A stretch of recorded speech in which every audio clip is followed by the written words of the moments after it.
Gracias por continuar con nosotros. Hoy en ABC Legal hablamos de la cuota alimentaria, el compromiso legal que recae sobre un padre o una madre que no recibió la custodia de su hijo, pero que debe proveer los recursos para cubrir los gastos esenciales del niño. Pues esa cuota, Cindy, puede variar según distintos factores. Y lo más importante es que debe cumplirse. Nos acompaña hoy Edgar Humberto Campos, él es abogado, especialista en Derecho de Familia y está para que hablemos de eso, del detalle en este tema. Bienvenido, abogado, gracias por acompañarnos. Bueno, muchísimas gracias a ustedes y a todos los televidentes de Telepacífico Noticias. Para empezar, abogado, ¿quién determina el monto de esa cuota y cómo se determina? ¿Qué factores se tienen en cuenta? Bien, hay dos factores que pueden incidir en la determinación de la cuota alimentaria. Uno, que sea la propia pareja la que lo haga, o dos, que sea un tercero, que puede ser el juez de familia, el comisario de familia, dentro de un trámite judicial que puede ser el de los alimentos, el divorcio, el de la separación, etc. Entonces, son, digamos, varios los tópicos que debemos tener en cuenta. Y el monto depende muchísimo es de las necesidades del alimentante. ¿Por qué las necesidades del alimentante? Porque existe un falso criterio de que si yo gano 15 millones de pesos, la cuota alimentaria van a ser 7,5 millones para el niño. Y eso no es cierto. Necesitamos elaborar un presupuesto. ¿Cuánto es lo que requiere ese niño, por ejemplo, para alimentación, o sea, la comida, la educación, la recreación, la salud y el vestuario? Es que el concepto de alimentos no solamente son nutrientes, son todos estos aspectos. Y con base en ese presupuesto es que podemos entrar a fijar la cuota alimentaria. Pero hay una cuota mínima, porque también se escuchan los casos del papá que dice no puedo sino pasar 200,000 pesos y le dicen sí, y el resto tiene que solucionarlo la mamá, o bueno, viceversa. No hay una cuota mínima. Sí determina la ley es que hay un factor mínimo para fijar la cuota mínima. ¿Cuál es este? Que si usted no tiene trabajo, excusa de muchas personas, entendemos que usted como mínimo devenga el salario mínimo legal.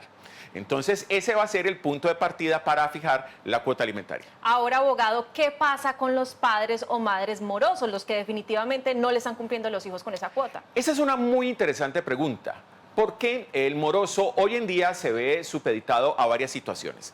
A partir del año 2021 se creó en nuestro país con la ley 2097 el REDAN, Registro de Alimentarios Morosos. Hagan de cuenta una central de riesgo, para no poner ningún título pues aquí de comercial, en donde usted queda reportado por la mora. Pero adicionalmente el estar inscrito en el REDAN va a generarle 6 situaciones. Por ejemplo, una, usted no se puede posesionar de un cargo público. 2, usted no puede vender un inmueble. Los notarios hoy en día le están exigiendo a usted el certificado de no estar incluido en el REDAN. 3, usted no puede salir del país. 4, usted no puede tramitar un crédito ante una institución bancaria o incluso la refinanciación. 5, importantísimo, no es necesario su autorización para la salida del país de ese menor. Todo esto se encuentra en el artículo 6º de la ley 2097 de 2021. Detengámonos en ese punto, en el punto clave, diríamos nosotras, y es el impedimento que genera ese incumplimiento para trámites migratorios. Claro, ese impedimento es de doble vía. Uno es que la persona no puede salir del país. No es que el REDAN haya creado la prohibición, ya estaba en el Código de Infancia y de la Adolescencia, sino que el REDAN, como ahora es un registro de una base de datos, le permite muy fácilmente al funcionario de Migración Colombia verificar si la persona tiene ese impedimento de salida del país. Aunque normalmente los jueces de familia lo que hacen es oficiar a Migración Colombia para que uno quede en la base de datos. Incluso quiero rápidamente contar una anécdota de alguien que fue juez en la ciudad de Cali, ya fallecido, era profesor universitario, el doctor Joy Eisenhower, era el juez tercero de familia. Resulta que algún día iba a salir de viaje con su familia para los Estados Unidos y apareció en la base de datos de Migración Colombia. Pero ¿cómo así? Yo soy juez de familia. Y la señora, ¿cómo así que tú estás reportado por alimentos? Un error en un número de la cédula había generado que apareciera su número como reportado y por eso no podía salir de Colombia. Pero el elemento novedoso del REDAN es que no es necesario el permiso de salida de aquel progenitor que se encuentra en mora en el pago de los alimentos. Y es que es bien particular, porque algunos son tan, permítanme el término, tan conchudos que no pagan los alimentos, pero tampoco permiten que el niño salga del país.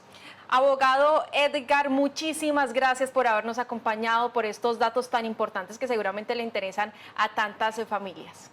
A ustedes muchísimas gracias por la invitación a Telepacífico Noticias.